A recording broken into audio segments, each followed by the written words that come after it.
How to create an ID online. Hi everyone, welcome back to Wake&Tech. If you're trying to create a Line ID online application, then the process is quite easy. First of all, launch open your Line app on your device and log into your account.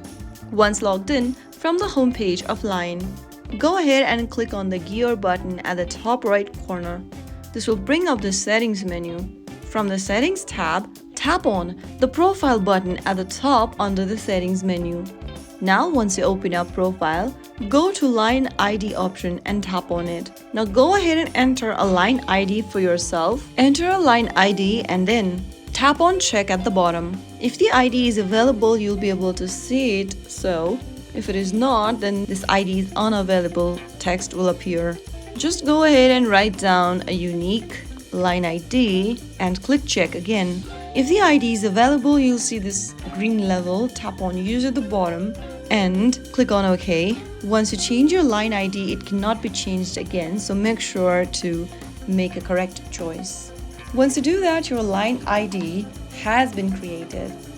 Creating a Line ID only takes a few minutes. Now you can start connecting with friends, making free calls and enjoying everything the app has to offer. That is how you easily create a Line ID in a Line application. If you found the video helpful, don't forget to like, share and subscribe to our channel. I will be back again in the next video. Stay tuned till then.